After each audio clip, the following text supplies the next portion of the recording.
right, we are live, everybody. Thank you for joining me on this fine Saturday afternoon in Eastern Standard Time as I explore this beautiful Minecraft mod of Washington, D.C. and ask the lighter questions today, like, how do we get to world peace? And you know what? This city has brought me, DC Shepherd, a non-binary trans femme content creator, a lot of peace. I currently live here. I remember visiting it as a kid and loving seeing all the monuments. Anyway, what is peace, really? We all want it. But unless you're playing Minecraft like I am right now, there's not a peaceful button. And it's hard to define, as for each person, the most immediate need on the classical hierarchy of needs might vary, as does the long-term desire that should be fulfilled after that. I'm currently feeling very personally alright, but existentially a little dreading the world at the moment. And recently my life was turned upside down by fleas in my couch, affecting my basic shelter need. Whoa! They really went all out with the... I believe it's the Korean War Memorial. Oh! Use the cleaning tool to... Oh, that's cool. This is for Minecraft for education, so that makes sense. Okay. Well, I am not sure where this cleaning tool is. I would love to help out the trash, but I'm just gonna wander around this virtual DC and figure it out later. I think maybe... Oh. Interesting, we can encounter historical facts around here, even in the peaceful mode. That's cool. Yeah, it's a good idea to point out that North Korea and South Korea are still technically at war. They just haven't fired a shot in, years. There's been some close calls, though. Anyway, as I was saying, I had a lot of things happen to me recently that were distressing. My couch had to be thrown out, and I had to get a new one for $500. But that's nothing compared to not being able to have shelter at all, or not being able to afford a place to put your head down for the night, even. Okay, well. And they have the Lincoln moving, that's cool. Yeah, we're the great peacemaker of our times. It's too bad there's not the Gettysburg Address on the walls. I remember that being really cool. That would have really added to my point, but that's okay. You know what? For people like me, I'm saving for a house but can't afford it right now. Some people just can't come up with $400 in an emergency. This problem also extends to national and international relations, I feel, as I look out onto the virtual mall. Because, well, Donald Trump's conviction on 34 felony counts fills me with a sense of peace. But he's disturbed that and that of many people, mine and that of many people, for the past 8 years, with his self-absorption and his crimes. Now we know he committed a crime to influence the 2016 election. That is politics at its worst, and I get why people are disillusioned with politics. I am a huge political science nerd and history nerd, so I can't be completely. I still think that partisan politics, that American idealism, that these monuments still have something to show people. Anyway, in the meantime, Donald Trump has a cult behind him who has a sense of safety in group. This is an important dynamic to remember as I continue with this live stream and wander around. So, this cult is now threatening the jurors who were just doing their jobs, and threatening violence on Washington, D.C. to protect the peace of one man they seem to revere as basically the second coming of Jesus Christ. I'll get to people who actually claim to be the second coming of Jesus Christ in a minute. But to them, they don't care if he cheated on his wife and lied to the American people about it, using his money to cover it up. All they care about is that their side wins. And it's been clear for a while now that Trump wants to use the military to shoot protesters if he wins and has command of such. I'm not sure what this is supposed to be. Anyway. And also that he wants to send an angry mob if he loses, because that's what happened on January 6th. I'm going to try and find the Capitol so I can make that point more clearly eventually, but anyway. Now that he faces jail for state crimes, he is also trying to get Republicans in Congress, if they win control of the House and Senate in 2024, to pass a law that will allow him to move state crimes to federal court so he can pardon himself, effectively giving him the immunity of a king. I seem to recall a particular document that laid out a bunch of grievances against a king whose anniversary of signing is coming up in a month.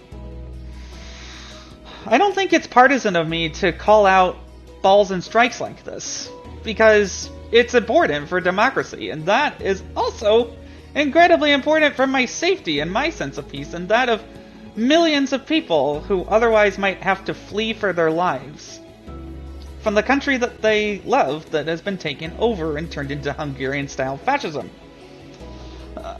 Meanwhile, the current president gets no credit for these ceasefire proposals that he's been working hard on to try and get those done. And it bothers me a lot. Because I don't know why anybody would want to be the president of the United States. It's a really hard job that nobody gives you credit for. Everybody blames everything on you because you're the top guy in charge. Obviously, you control the economy. It's possible that he could pull a permanent ceasefire in Gaza out of his hat, basically, and people would still not give him credit. It's whatever at this point, though. The other problem is, as I've started to allude to, that often in the pursuit of peace for us and ours, we step on people's toes, whether intentionally or not. To get to the kinds of insane housing prices I was talking about earlier, for instance, corporations bought up housing left behind in the pandemic and converted it to short-term rentals, buying big shareholders a yacht to relax in while the rest of the middle class imploded.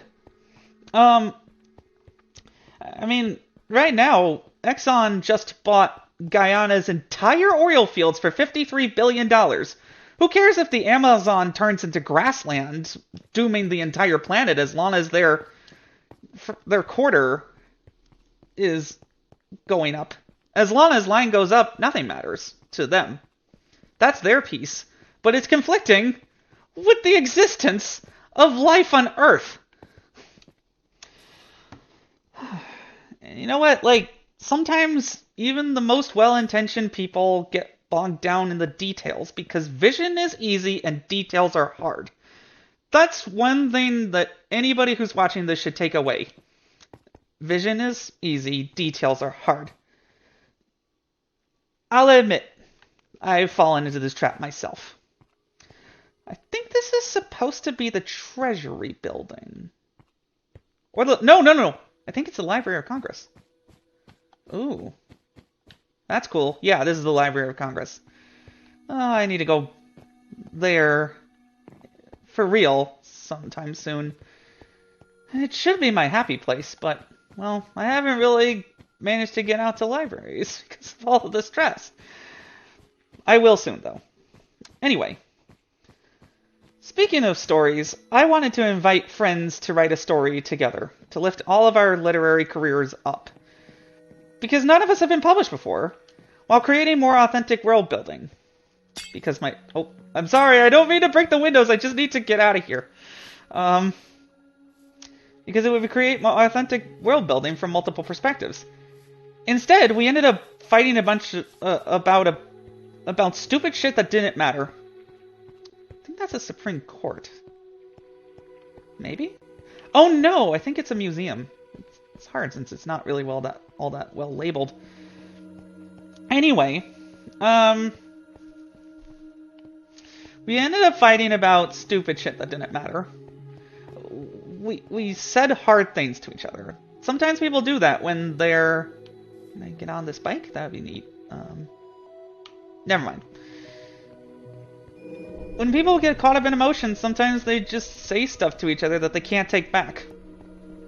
So I took a couple months off of the project and decided to come back later with a reboot idea. We could have made the original idea work, warts and all, but by that point it was associated with a lot of very negative feelings for me. I definitely know what this is. The mall, and I'm going to the Capitol. Peacefully. Anyway, even after 2 months of cooling off, though, this conflict would have required us both to accept responsibility to resolve, and she did not want to do that. She didn't want to apologize for the way she yelled and belittled me in the process. Sometimes people can't help their emotions, like how she said she got angry at me because I interrupted her. And that was my bad. I do that. It is a character flaw of mine. I acknowledge. Yet, again, ideally, both someone's in a situation need to be held accountable anyway, because societies have norms, which are shared expectations for behavior, that might or might not be based in morality, but are definitely based in outward convention and appearances. Just because these are constructed doesn't mean they shouldn't be followed, especially when it comes to hurting personal feelings of others. And she decided that because I was white, my feelings didn't matter. That doesn't mean that her feelings didn't matter as a black woman, it just means that we're both in this together, and you want to treat me like the bad guy. So, you know what? I let her be right by herself. And now I'm writing by myself, and it's much more peaceful that way. There's very little intentionality to any faux pas that I make. Ever. It always bothers me when I make a mistake. Even years and years later, I remember exact mistakes. And that's hard. That's hard on me. But, you know, the reason why there isn't intentionality is because autism is a neurological disorder. It literally means that the nerves in my brain have problems sometimes with communicating with neurotypical people. Let me open this door. There we go. This is how you're supposed to enter into the Capitol, January 6th. Thank you very much. Explore the rotunda. Alright. This is where the Senate and House of Representatives barely work to together make up the U.S. Congress. Yeah, I think they came in this side on January 6, 2021. And broke the windows and attacked cops. Tried to hang the Vice President of the United States because they couldn't accept the peaceful transfer of power, and neither could Donald Trump. And he's been trying to hide that ever since. The Republicans have basically memory holed January 6th in their heads, but I'm not going to let them. Because it's much, much too important to remember these stairwells that were attacked. To remember the offices that people did their business in. To remember that Congress people were huddling for their lives while an angry mob smashed the place.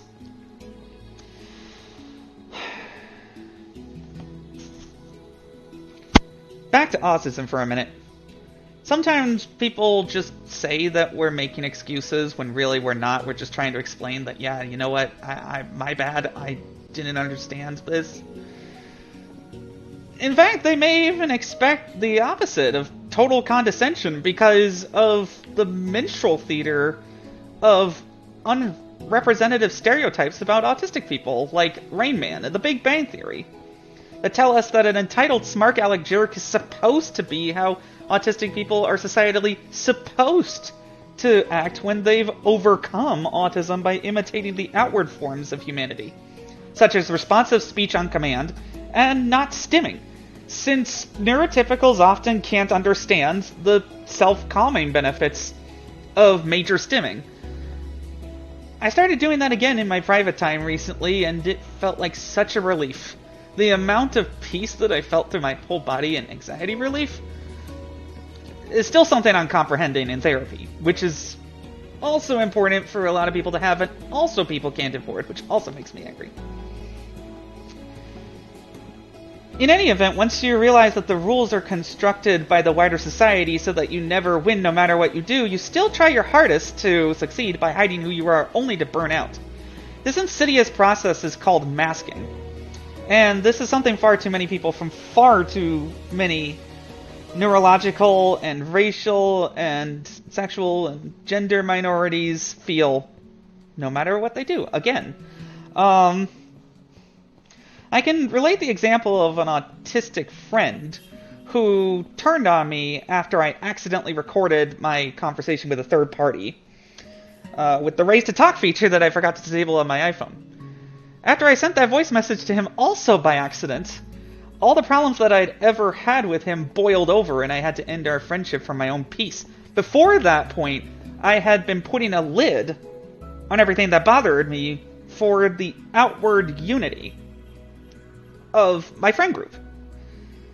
But in both adverse cases that I've mentioned on this live stream, the process really just needed to play itself out.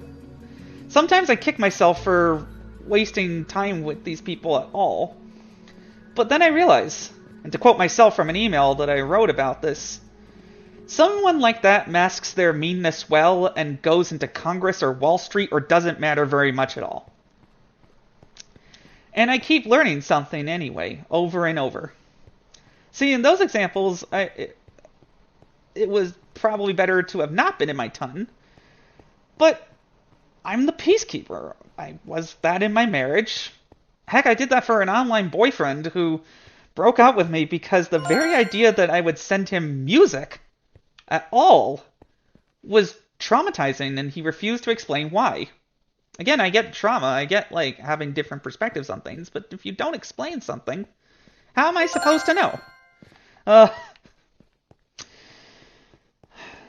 Trying to stand up for myself without coming off as difficult or stubborn is very hard. Even online writing, where it makes it easier to record my thoughts and edit them. If you see my eyes darting, that's because I'm looking at an iPad where I have the document there in order to refer to in my notes, so I don't make mistakes or wander too much from my script. Anyway, trying to do all that while trying to use logic to predict erratic human behavior is virtually impossible to do right 100% of the time. People make mistakes, and that's part of why there's not peace in the world. And sometimes people internalize those mistakes and beat themselves up over and over again, which I understand. That is the norm for me. It's a convention, but not necessarily a truism. This truth I have found: the pot boils over eventually, no matter what you hide or try to keep a lid on.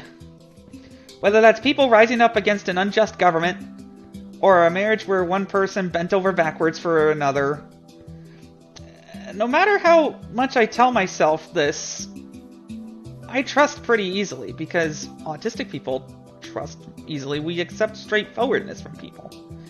And people use that. They know how to manipulate the outward forms of humanity, the speech, the mannerisms that people use to instantly judge whether you're a good person or not, to manipulate you, to get in your good graces, to get all sorts of things from you, and focus on their peace at the expense of yours. That's a circle that religious communities have tried to square for thousands of years. So I'm going to talk about the Baha'i Faith. It started in May 23rd, 1844 in Persia as part of a spiritual revivalist movement in the area at the time. The American equivalent would be the Great Burning In period in upstate New York around the same time, actually, that spawned the Seventh-day Adventists, who thought the world would end that year to the point of dressing up their cows in vestal robes so their children would have milk in heaven.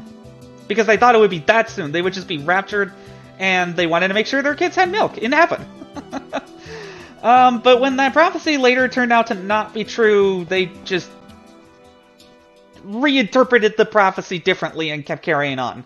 Religious communities have a strong incentive to stay together and to have the pro-social benefits of such, of common belief to know who's in and who's out. Meanwhile, Babism was definitely about to be on the outs. It was a claim made by a man named Ali Muhammad that he was a manifestation of God, which is basically a mirror of God's qualities rather than a reincarnation, though Baha'is do claim Krishna and Buddha were manifestations despite them teaching literal reincarnation. He self-styled himself the Gate, which is what the Bab means, and promised to be like the equivalent of John the Baptist to the Jesus coming later. In this case, someone titled He Who Shall Make Manifest.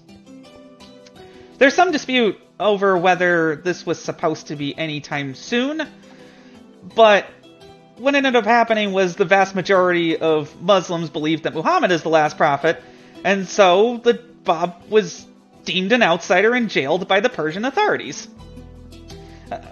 Instead, the religion was run through his Letters of the Living, who were 18 of his closest believers, including Tahiri, I hope I'm not pronouncing that horribly, who spoke very ardently about completely breaking with Islam, while dramatically letting her hair down in front of a throng of shocked men at the Conference of Bardasht in 1848. Backing her up was a man named Hussein Ali, who we'll get back to in a moment.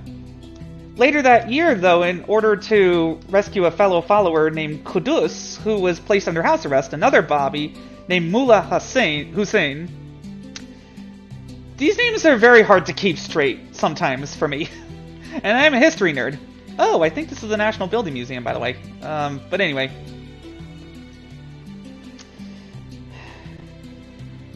Mullah Hussein raised the black standard, provocatively. This is an Islamic symbol considering of a black flag that declares holy war. It was probably meant peacefully, but it was a signal to the Babis to rise up, and they did so for 2 years until they were crushed by the authorities, and the Bab was executed in prison. Baha'is believe that the first volley was divinely ordained to miss, I think. It's a little bit confusing what they actually believe about this, because that's not something that they're necessarily very upfront about. They try to present themselves as, more about peace and love and unity than any kind of metaphysical claims. But anyway, and when we're talking about Baha'is, I need to clarify that the philosophy of Baha'ism is different from the centralized Haifan Baha'i Faith, or the Haifans. These are the people who follow the 9-member Universal House of Justice that is elected every year on Ridvan, which is when our friend Hussein Ali comes back to the picture and declares himself the next manifestation of God in 1863 in Baghdad, at the garden where he was placed under house arrest before being exiled to Constantinople, now Istanbul, thanks we might be giants. For simplicity's sake, then, again, we'll refer to the whole philosophy as Baha'ism, the largest denomination led by the Universal House of Justice, which, to paraphrase Voltaire, is neither universal nor justice, nor even really a house. There's only like 70 people there, and those are the only Baha'is allowed in Israel. I'll get to that point later on. And then there are the minority Baha'is, who have basically been declared covenant breakers by the Universal House of Justice, often for very arbitrary reasons, and kicked out. They still call themselves Baha'is, but because the Baha'i Faith is so small, with between 5 to 8 million adherents, depending on what kind of biased counting you believe, there's going to be very few of very few. A minority of a minority is a very small minority, religiously. And so, this Ridvan was from April 21st to May 2nd, 1863, so he was trapped there for 12 days. On the 9th day, the river receded so that his first wife, Asiyi Khanum and their 3 children Abdul Baha Baha'is Kowtow and Mirza Mehdi would reunite with him. For Baha'is, the whole festival, which is their high holy days, equivalent to Easter really, is about the celebration of the springtime, the symbolic reunion of the human family, and the renewal of creation. This leads to a moment described by the comparative religious studies author Stephen Lambden, exact sourcing of which I'm still tracking down for this extensive, organically unfolding documentary on the Baha'i Faith called The Hidden Faith that this is a part of. Baha'ullah's first overt announcement of his commitment to peace came at his Ridvan 1863 declaration. He pitched tents at the garden of Nesip Pasha. Again, I hope I'm not butchering that pronunciation. In Baghdad, and for 12 days spoke to close disciples and family members, then to local friends and admirers, before setting out for Istanbul in accordance with the Sultan's decree. Meanwhile, his little brother was, well, I'll get to him in a second, but to finish the quote, he abrogated the Islamo-Babi law of the permissibility of offensive holy war, jihad, and advocated a pacifist attitude towards spreading Babism. Meanwhile, his little brother Subi Azal was kicked out to Cyprus instead, and his followers were called the Azalis. Today they number no more than a few thousand, in part because of the dissimulation or hiding of one's faith that was needed for them to survive, and in part because they rejected pacifism. They were like, the Bab advocated for holy war against the Persian government to reform Islam, and so that's what we're going to do. But again, they couldn't do much in Cyprus, and they faded away. After being exiled a bunch anyway until they reached Mount Carmel in Ottoman Palestine and doing some unfortunate and unsanctioned by Bahaullah assassinations back and forth between them and Azalis, this pacifism continues to influence the Baha'i attitude to conflict. They condemn complete pacifism, like if you're called up for military service, you're supposed to do non-violent military service, but you can't not have service at all. And they advocate loyalty to a government, specifically to avoid persecution, especially in Iran. But this is also why they haven't taken a stance on the Israel and Palestine conflict. Though this has led to questions about conflicts of interest for some of late, considering the amount of attention that is being placed on this area, and that Abdul Baha was knighted by the British Empire for supplying them with corn during World War I, sold farmland from under the Palestinian tenant farmers who had been renting with him to the Israeli government, well, to the colonial government. Not the Israeli government. Israel wasn't a state until 1948, and he died in 1921. My mistake.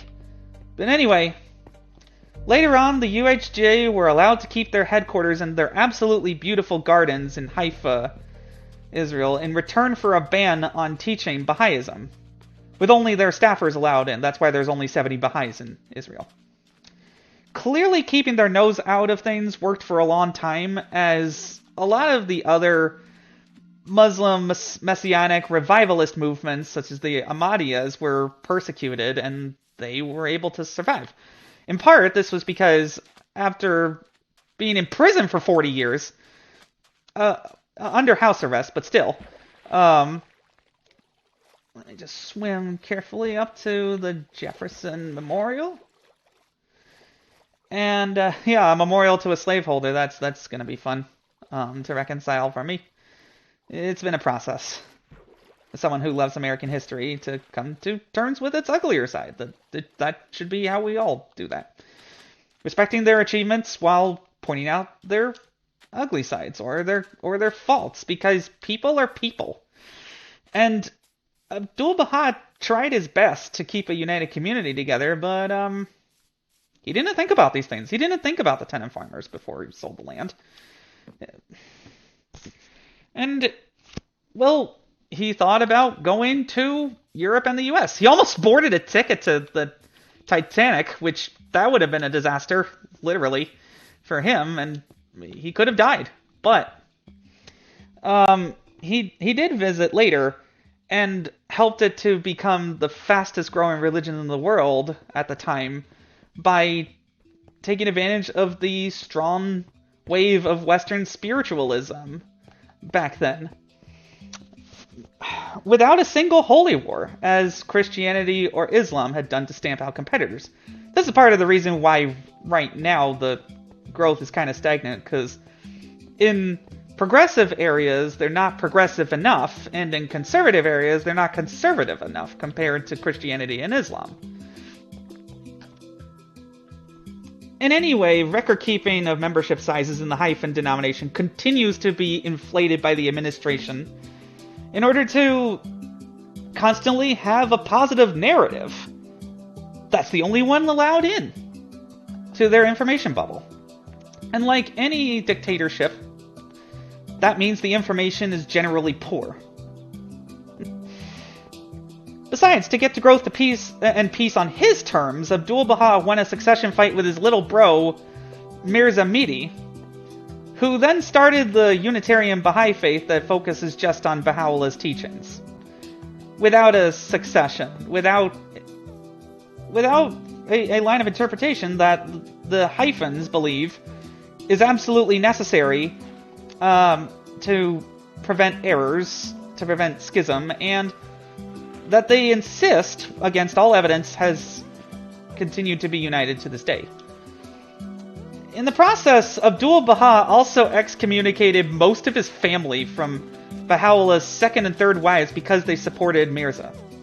Then after he died in 1921, another succession fight ensued over his 24-year-old great-nephew Shoghi Effendi's supposedly infallible leadership as one of a hereditary line of guardians. When he just got it back from Oxford, how many college students do you know who are infallible? That's a lot of responsibility to place on a young man, and I believe he went to Switzerland shortly afterwards to clear his head. I'm with you there, buddy. But when he came back, there was a fight over a lot of things, and he ended up expelling everyone else in his family, including his own parents. Like, that's wild. Okay, there we go. Oh, we're at the MLK Memorial. There it is. I see. Okay. It's nice that he gets a memorial of his own instead of just a plaque on the steps of the Lincoln Memorial. That's also cool. And just across the water from the memorial to a slaveholder. Contradictions. Anyway, to paraphrase the Fallout TV show, I guess you can always have peace if you're the only one left. But Shoghi was a little moody tin pot dictator who kicked out cousins for marrying people he didn't like a low-born Christian once. The members of the New History Society for not allowing the New York Local Spiritual Assembly to censor their books as part of a process called Baha'i Review, which is claimed to prevent error, but really is more for doctrinal conformity. And British Freemasons, who innocently thought Baha'ism was an ecumenical interfaith movement. Perhaps it was better to disabuse them of that notion, because they were trying to be an independent religion, but can you blame them? Abdul Baha mentioned on page 71 of the book Bahaullah and the New Era, to be a Baha'i simply means to love all the world, to love humanity and try to serve it, to work for universal peace and universal brotherhood. And people were therefore understandably calling themselves Baha'i Christians, Baha'i Jews, etc. Still going to their mosques and synagogues, churches.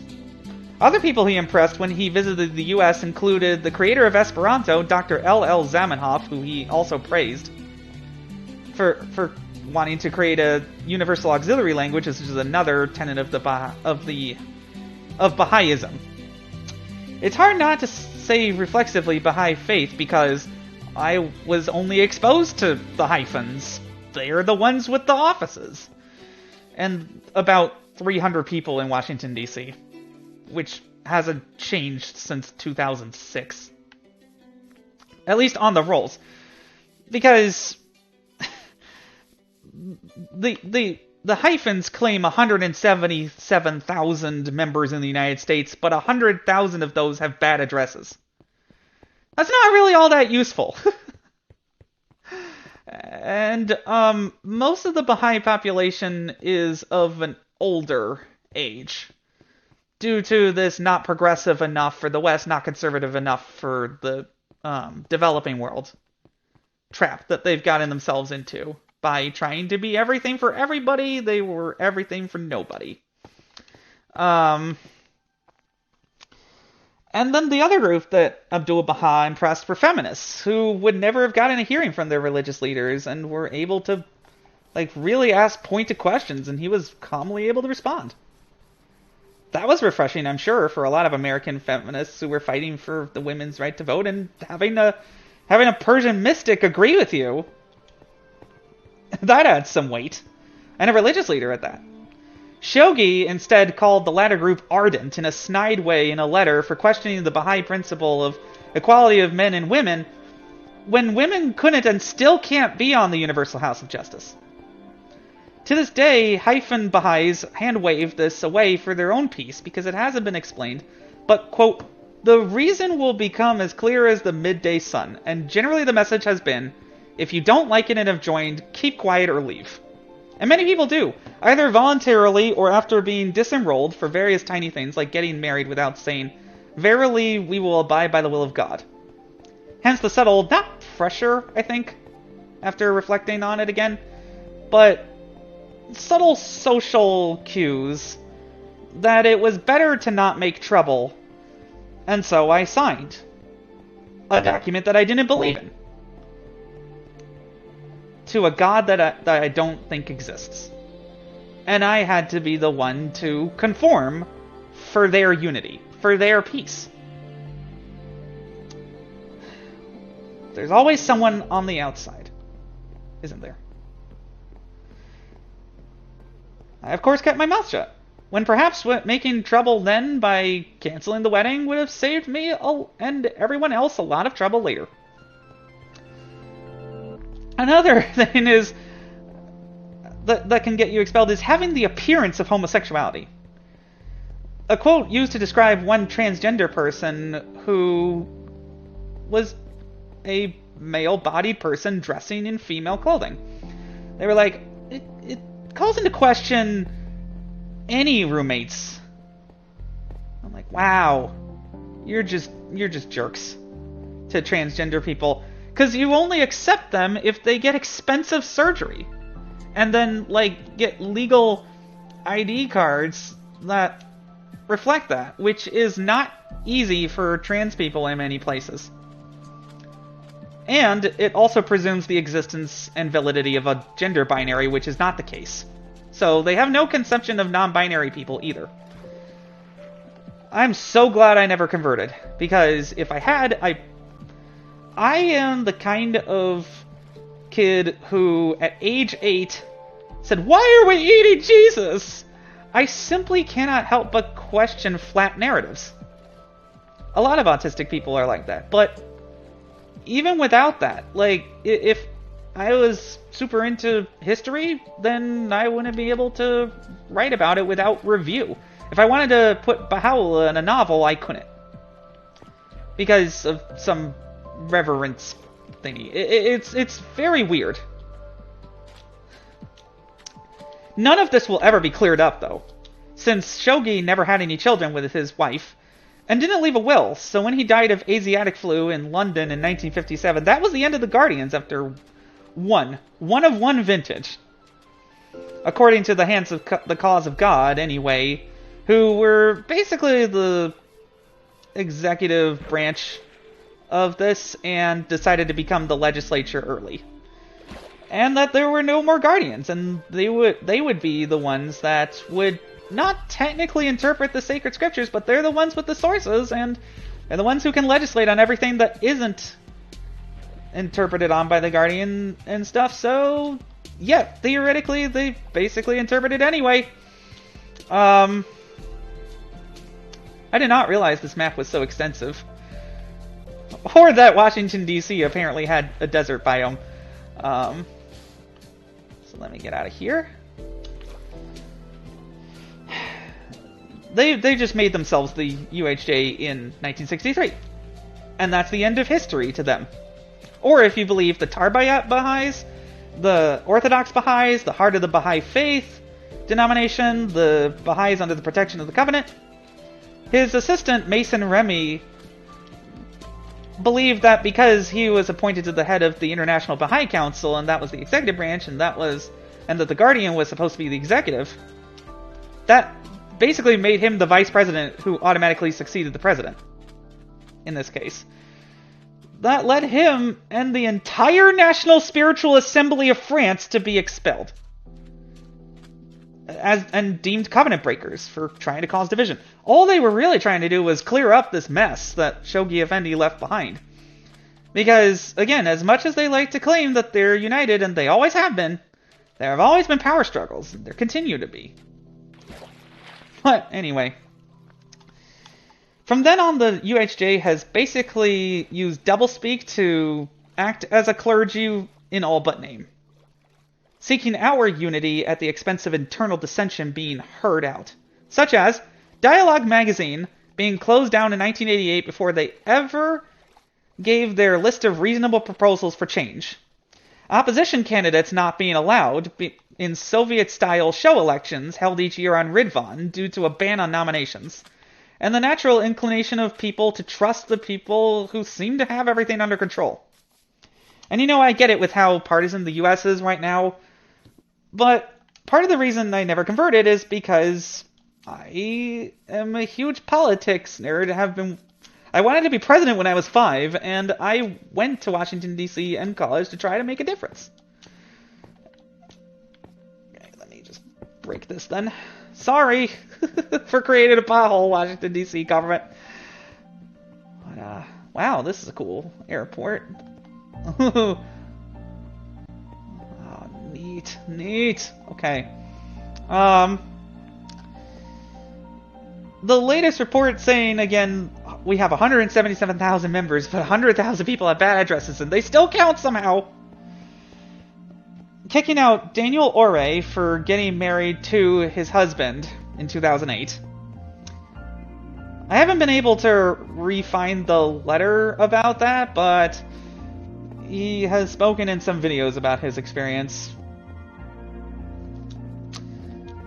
Pouring lavish amounts of the 19% tithe they suggest that hyphens give them to build fancy temples, to work with UN organs on changing world norms, which is commendable, and then they don't bother with specific charitable causes or setting up specific charities. Part of it is lack of resources, I guess, but the Italian Baha'is, one of the members of the NSA there, got into trouble for embezzling 360,000 euros in 2006, I believe.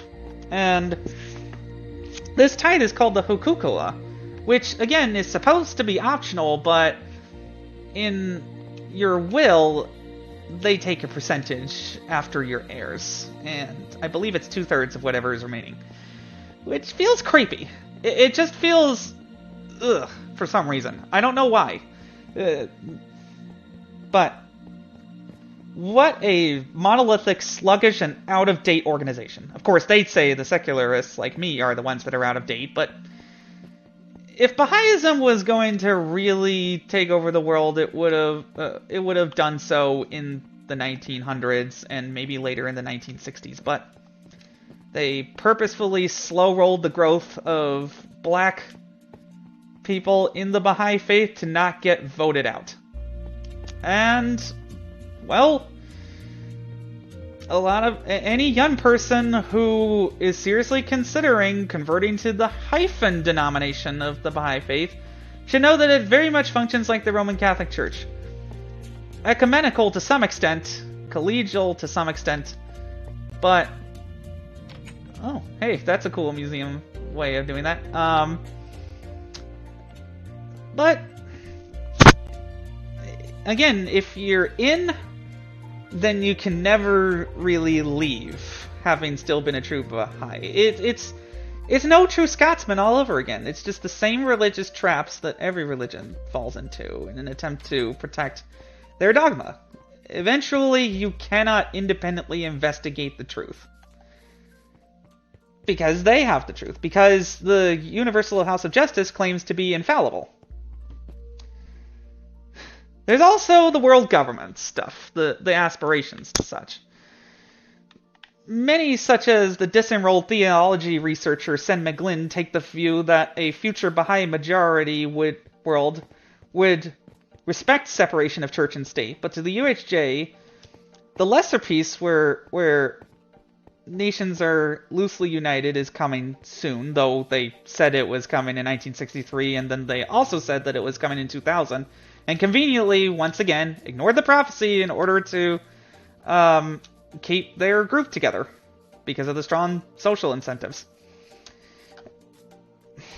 I do think it's more broadly necessary to have a world government to contain some of these rogue nations, but Russia ain't gonna disarm first, neither is the US, so I don't really know how we get there secularly. I hope that there's not a World War III or a massive climate disaster, but, well, we shall see. It's with all the catastrophes in the world, I don't think that's going to be the end of civilization anytime soon, but there are a lot of warning signs.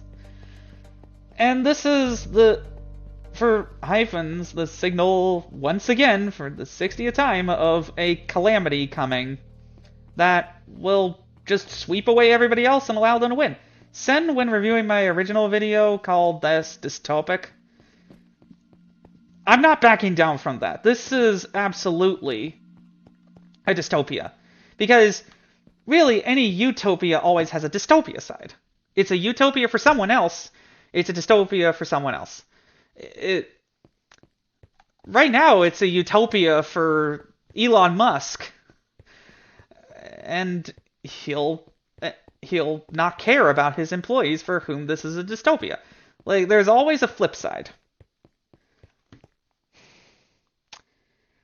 Again, while individuals on the Universal House of Justice do not claim to be infallible, except in their secret clubhouse votes where the Holy Spirit magically comes in and papers over everything, it is very much like the Pope, where they conveniently say that he's not infallible on something that's an obvious gaffe, like how Pope Francis just used an Italian slang word casually to describe gay people after all these years of attempting to look like the most liberal pope in history. And if you've been re-elected for 20 years, and your only chance of being kicked off of the service you're performing is retiring or dying, of course you think you know the answer to everything, since everyone is also required to reinforce what you're saying. Again, peace for them, not necessarily for everybody else.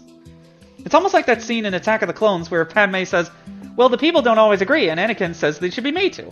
Somehow a parody video of it by the YouTuber Seals Are Good is one of the most refreshing distillations of political philosophies I've watched of late. Whatever gets people thinking, right? So forgive me if I don't trust that this theocracy will somehow be different because of special pleading.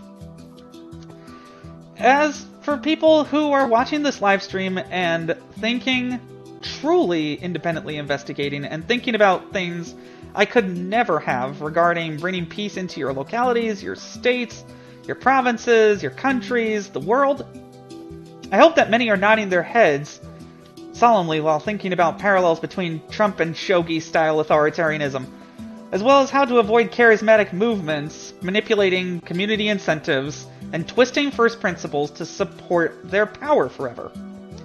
The main parallels between the Catholic Church, the UHJ, and perhaps even Putin's Russia or Xi's China are their shared philosophy of enforced peace through conformity. Meanwhile, true peace through acceptance of intellectual, not just gender or racial diversity, is something that I haven't found to really be true for myself in Baha'ism more broadly. They still say it, but once again it feels a little doublespeaky. Because on a macro scale, they don't always practice what they preach. Story of religion, right? Also, my historian brain will never let me accept infallibility claims from anyone. God could literally just show up in my head and tell me he's real, and I would doubt it. I would be like, did I eat something bad? And also because of autism, I don't have the ability to compartmentalize this away the way that a history professor of mine did in separating her Sunday beliefs from the real historical facts that undermine that narrative. I wouldn't have been a good fit anyway because of my political activism, pansexuality, polyamory, transgender identity, and, of course, atheism. A crazed man on Baha'i forums who confessed he was banned from Baha'iTeachings.org, and according to credible discussion that I've read, has only not been disenrolled from the Baha'i Faith because the NSA of Australia finds him useful for spreading Esperanto, even if he couches it in a rant against the administration for not promoting Esperanto. Claimed, quote, "Your soul is in jeopardy and your writing damages the yun," when I solicited opinions on this forum that I had used to solicit opinions and advice during my engagement. I figured this would be helpful to have people address the interfaith complexities. It worked. It helped a little bit. Maybe it shouldn't have. But, again, like, I thought I was being pretty innocent and, in advocating for this. In just showing, hey, I'm starting this documentary project. If you would like to contribute sources and reading, please do so. That's it. And you know what he added as a quote from Bahaullah on page 60 of Surrey of the Kings, which has always bothered me?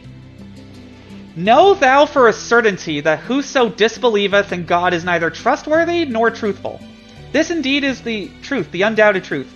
He that acteth treacherously towards God will also act treacherously towards his king. Nothing whatever can deter such a man from evil. Nothing can hinder him from betraying his neighbor.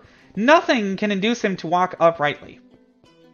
It's not like people can logic out facts and come to ethical conclusions from that based on pro-social incentives and protection of individual rights and cogito ergo sum, and therefore you are also human, therefore you also think.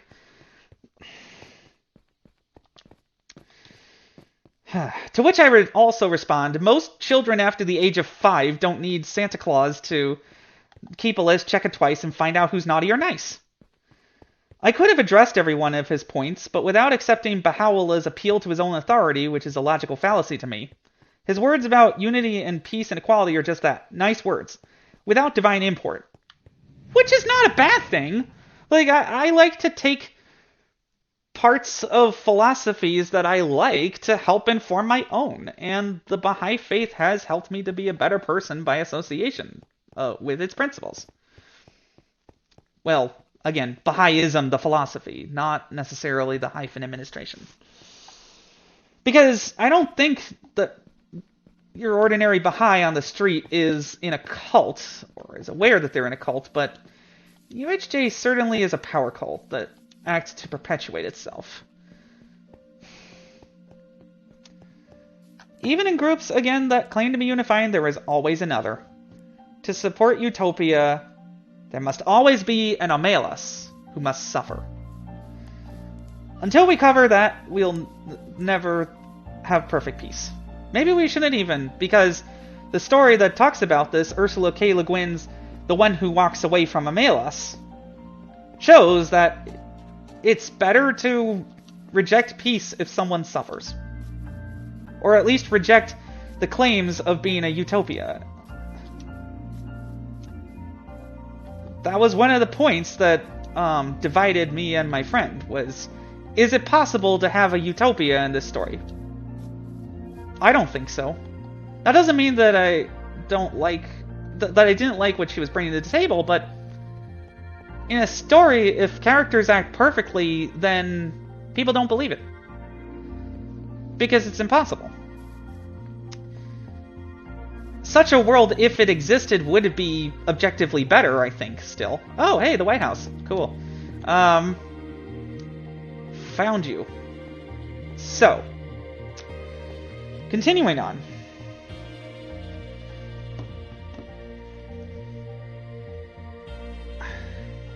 When I was on the outer edge of association with the Baha'i Faith by virtue of dating a Baha'i, I was a, quote, friend of the faith, which felt kind of othering. But I grinned and bore it again because, well, I guess I was friendly, and they had friendly smiles and good Persian food every Persian New Year party. So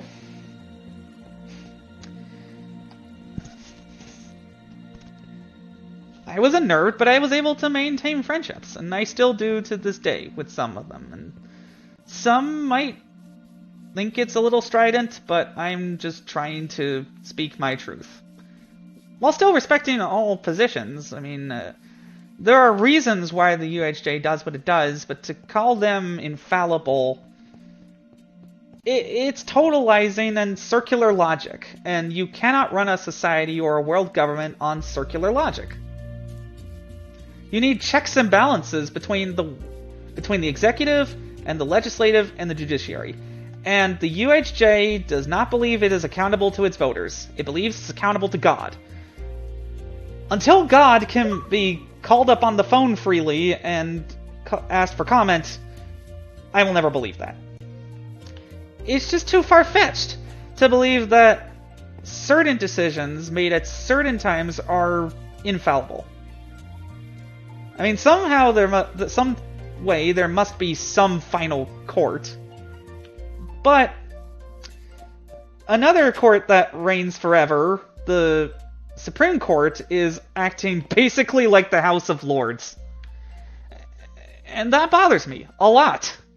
Because there are checks and balances, but they don't work due to the politics of the United States at the moment. Which means that they can basically get away with anything they want and not refer to the rule of law, ignore their own first principles, twist them to stay in power. This is how this works. This is how utopias work. This is how infallibility works. So I walk away from Omelas. Meanwhile, the Free Baha'is are just plugging along, doing their little caravan magazine, just trying to live their lives. Maybe they don't have millions of members, but maybe it's better that they don't need millions of members so that they don't have to invent what Juan R. Cole, a Baha'i academic who was disenrolled for his beliefs, what he called a Baha'i panopticon of control shortly after he left in about 2000, contributing to the brain drain in the Haifan ranks. It seems a little more peaceful to me to have Free Baha'is just doing a magazine and trying to live their lives. I might contribute a guest article to them. And I want to interview Unitarian Baha'is. I want to interview Free Baha'is. I want to interview Orthodox Baha'is. I want to see what minority Baha'i denominations are like. I don't think I'll convert to them. But I think that on the points that really matter about, like, what is this? Forge in the middle of the White House. On the points that really matter, like intellectual freedom and the tyranny of the universal house of justice, I think we can agree.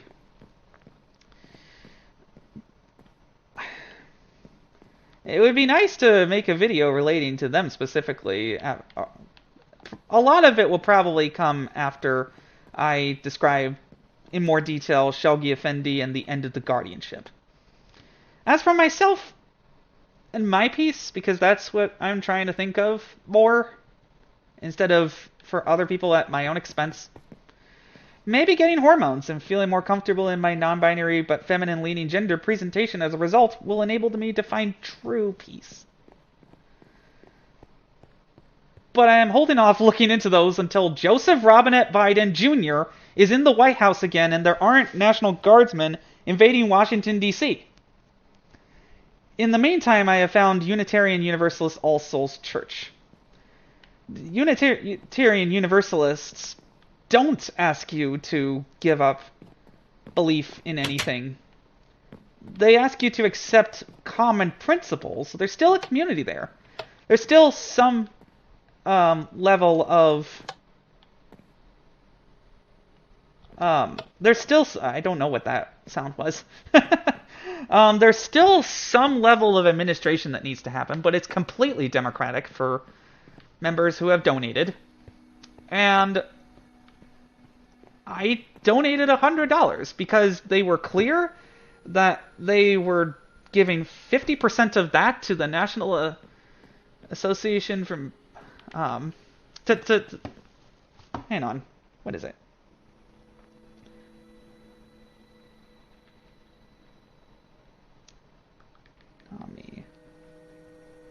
.org. National Alliance on Mental Illness. There we go. So, like, that's an important organization. They are contributing to that. They have made it very clear as well that they are attempting to preserve voting rights in the United States by use of the Re-Voting Rights Project that I will volunteer with at the end of June. That is my plan to try to help democracy from collapsing. And they also advocated for the civil rights movement. And Baha'is showed up to the civil rights movement, but that was the last time they were relevant in social justice, because they just kind of tagged along with the social movements that were already happening and then took the credit. Like how, oh dear.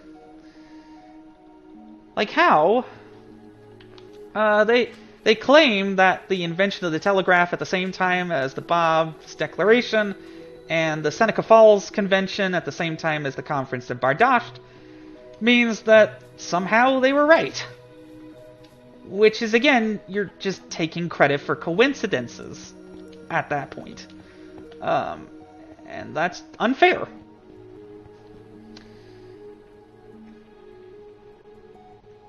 The only other cause that Haifan administration cares about is telling Iranian Baha'is to stay in the country so they can be used as a political tool to lobby Congress. So much for staying out of partisan politics. And you know what? Maybe peace isn't always about being united and everything, but it's about working together and separately. And, you know, like, I think Bahaullah would be ashamed of what the Universal House of Justice has become, because he never wanted this kind of panopticon of control. He never wanted people to feel like they couldn't fit into a big tent revivalist church. Because they're gay, because they're stridently intellectual, because they can't accept being censored.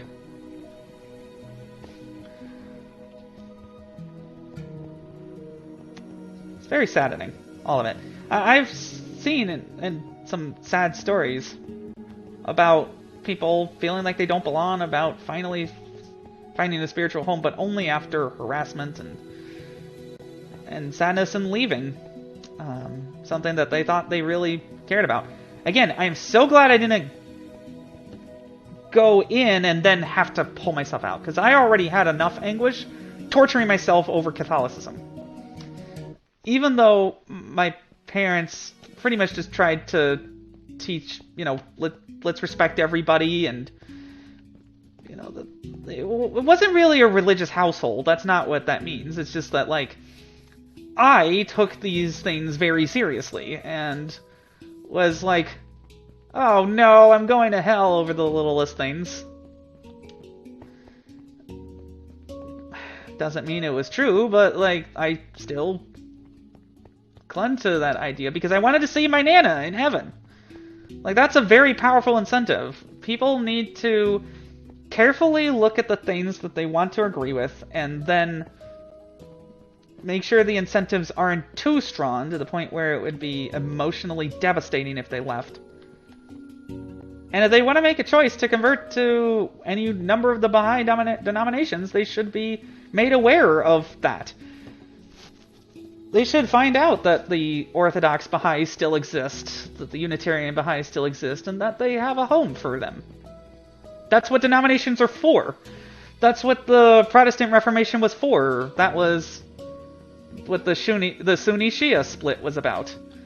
it's a bit more violent than I would like compared to the way Catholics and Protestants, for the most part, treat each other now, but that's just religion to some degree. I'm glad I learned about the Baha'i Faith, because it opened my horizons about religion, comparatively. And yet, after all, saying all of that, I've barely scratched the surface. Barely! Hundreds of hours of research over many months, dozens and dozens of tabs, and I am still very early on in this unfolding process, so I want to conclude.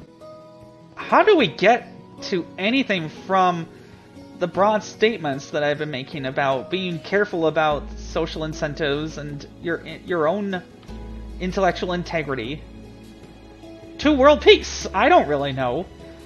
And I urge you to, again, remember to carefully evaluate anyone, whether they're running for president of the United States or whether they're running a religion, who claims to have all of the answers. I also plan, if you like this, to live stream more specifically about reforming the political system in the United States, as well as making a 5-minute version of that in a neurodivergent open mic in Southeast DC. That did give me a sense of community until the bar that it was in had flooding, and now it's happening in a pop-up. And you know, exploring virtual DC and being like, aha, the White House, that gives me some peace, because you know what?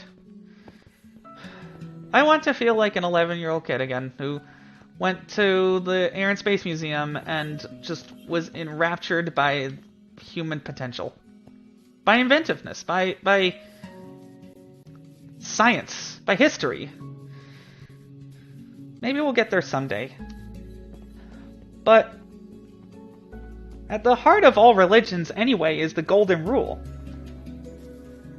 which Lucy from Fallout would say, "Golden Rule, mother helper!" Well, that's a paraphrase too. So, again, be careful about this information.